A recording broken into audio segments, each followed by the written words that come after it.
So today we're going to be making this necklace right here.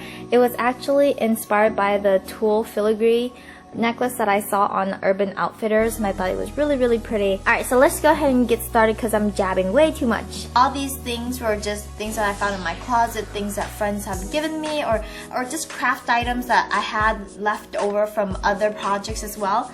I think the coolest thing you can do is just take whatever you already have and turn it into an accessory. So I'm going to use two types of fabric. This is a very shimmery pink organza, and then this is just a pink tulle.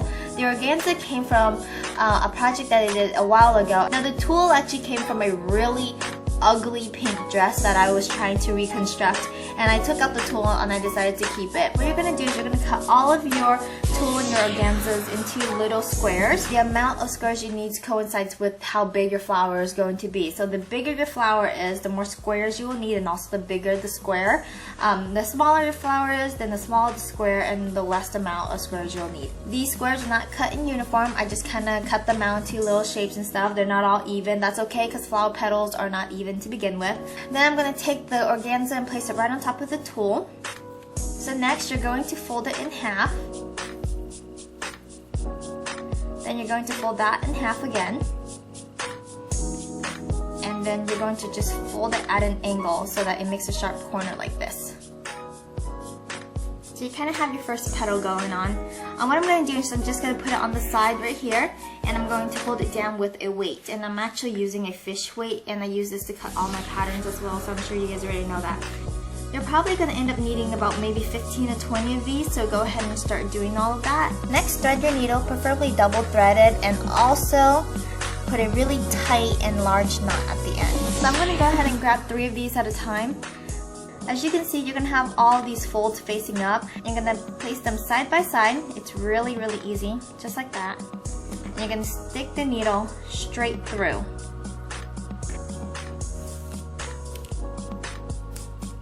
And go ahead and keep stringing the rest along. Now that you have them all in here, it's going to kind of look funky because they're all aligned like so, right? You're going to swing your thread around and your needle around, and you're going to go to the very front and all the way through again. All the way to the very last one.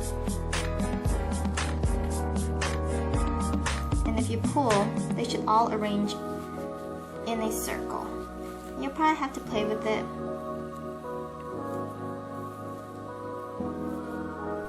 Okay, so now you can go ahead and go around and maybe trim out some of the craziness, make it a little bit more even if you like. My friend a few weeks ago was cleaning out her apartment, and she gave me this really old belt that she had, and I thought it was really pretty. What I did was I took out one of these little circles, and I'm going to place it on the center of my little flower here, and I'm just going to go ahead and sew it right on. You can find any cute little detailing or any metal piece that's really adorable and just put it right in the center right here.